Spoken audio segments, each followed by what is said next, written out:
Shalom, selamat pagi, salam sejahtera di dalam nama Allah Bapa, Putra, dan Roh Kudus. Saudara-saudara yang dikasihi Tuhan, sebelum kita melakukan kerja dan karya kita di hari ini, mari kita bersama-sama untuk mendengarkan firman Tuhan sebagai landasan dalam aktivitas kita di pagi hari ini.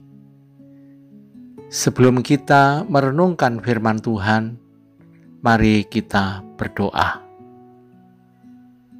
Bapa kami yang Maha Kasih, yang kami sembah di dalam Tuhan Yesus Kristus, pagi hari ini kami bersyukur atas pemeliharaan-Mu dalam setiap kehidupan kami, sehingga pada pagi hari ini kami dapat menikmati hari yang baru dengan penuh damai, sejahtera, dan sukacita. Untuk mengawali aktivitas kami hari ini, sejenak kami akan merenungkan firman-Mu. Berfirmanlah kepada kami siap untuk mendengarkannya. Amin. Saudara-saudara, kita akan merenungkan firman Tuhan yang kita akan membaca dari kitab Keluaran 12 ayat 1 sampai 12. Dan yang menjadi ayat natnya adalah Keluaran 12 ayat yang ke-13 yang demikian firman-Nya. Dan darah itu menjadi tanda bagimu pada rumah-rumah di mana kamu tinggal. Apabila aku melihat darah itu, maka aku akan lewat daripada kamu. Jadi tidak akan ada tulah kemusnahan di tengah-tengah kamu, apabila aku menghukum tanah Mesir. Berbahagia kita sekalian yang mau mendengarkan firman Allah dan yang mau melakukannya. Amin. Tema renungan pagi hari ini, mengingat dan merayakan kasih yang membebaskan. Saudara-saudara yang dikasihi oleh Tuhan, kalau kita merayakan hari ulang tahun bersama dengan keluarga, sahabat, kekasih, atau yang lainnya. Perayaan itu dilakukan untuk mengingat peristiwa yang luar biasa yang pernah kita alami dalam kehidupan kita karena kasih setia Tuhan. Nat hari ini berkisah tentang perayaan Paskah yang dilakukan oleh Israel atas perintah Tuhan. Sebelum tulah ke-10 dijatuhkan atas Mesir, Tuhan memerintahkan Israel untuk menyembelih anak domba dan memakannya bersama dengan roti yang tidak beragi. Perayaan Paskah ini dilakukan sebagai ucapan syukur atas perbuatan Tuhan yang melindungi bangsa Israel, yang akan membebaskan mereka dari Mesir. Kekuasaan Tuhan yang luar biasa ini telah disaksikan oleh Israel. Mulai dari tulah yang pertama sampai tulah ke-9. Peringatan ini merupakan peringatan baru dalam kehidupan orang Israel. Namun demikian, peringatan ini harus dilakukan terus-menerus agar nantinya keturunan Israel sampai sekarang senantiasa mengingat kuasa Tuhan yang telah mengasihi dan membebaskan nenek moyangnya dari perbudakan Mesir. Jadi perayaan Paskah merupakan peringatan tentang kuasa Tuhan yang melindungi dan membebaskan kehidupan orang Israel dari hukuman. Di sepanjang perjalanan hidup bangsa Israel, perlindungan Tuhan benar-benar nyata dan sempurna. Bahkan Ia berulang kali meyakinkan umatnya bahwa hanya Dia saja yang membebaskan dan melindungi mereka dari perbudakan Mesir.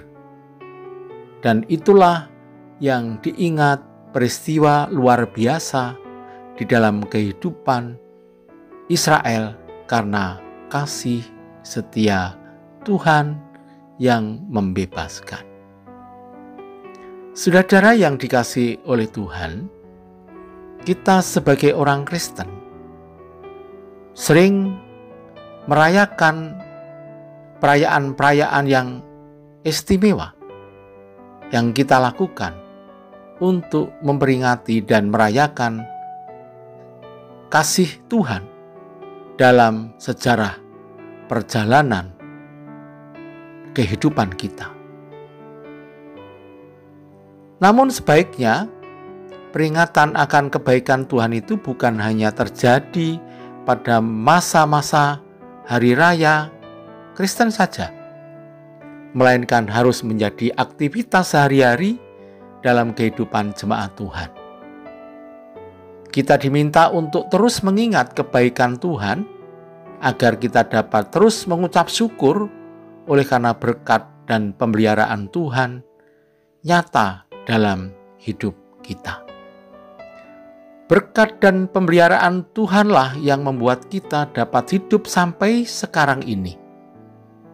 Pemazmur dalam Mazmur 118 ayat 1 mengungkapkan ucapan syukurnya selalu diungkapkan dalam puji-pujian kepada Tuhan,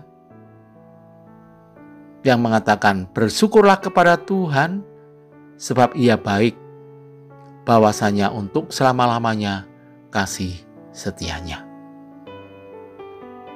Saudara yang dikasihi Tuhan, kita juga baru saja memperingati dan merayakan Paskah Yesus Kristus sebagai anak domba Allah yang menyerahkan dirinya sampai mati di kayu salib. Itu untuk membebaskan kita dari belenggu dosa. Darah Kristus telah membebaskan kita dari kutuk maut. Kasih-Nya yang luar biasa telah Tuhan buktikan dalam kehidupan kita. Kasih yang membebaskan, itulah yang harus kita ingat dan kita rayakan dalam kehidupan kita sehari-hari. Aku telah melihat Tuhan. Itulah kesaksian seorang Maria Magdalena. Sebagai bukti Tuhan telah bangkit dan menang. Dan kemenangan itu adalah untuk kita. Kasih Tuhan telah nyata. Kebangkitannya yang kita kenal dengan Paskah adalah kasih yang membebaskan. Itu nyata diberikan kepada kita. Oleh karena itu mari terus kita mengingat dan merayakan kasih Tuhan itu dalam setiap kehidupan kita. Dimanapun kita berada, dalam hidup keluarga kita, di tempat kita bekerja, di tempat kita bergaul dengan siapapun, kita harus menyatakan kasih Tuhan itu yang membebaskan. Saudara-saudara yang dikasihi Tuhan, mari kita tetap semangat merayakan kasih Tuhan di dalam setiap kehidupan kita. Demikian firman Tuhan sebagai dasar dalam aktivitas kita pada pagi hari ini. Selamat berkarya, Tuhan Yesus memberkati. Mari kita berdoa. Bapa di surga, berikanlah kami kekuatan untuk mengingat dan merayakan kasih Tuhan yang membebaskan di dalam setiap kehidupan kami. Di mana kami berada, kiranya kami mampu untuk menjadi saksi di mana Tuhan sungguh mengasihi kami melalui Paskah Yesus Kristus. Terima kasih Tuhan, berkati kerja dan karya kami hari ini. Haleluya. Amin.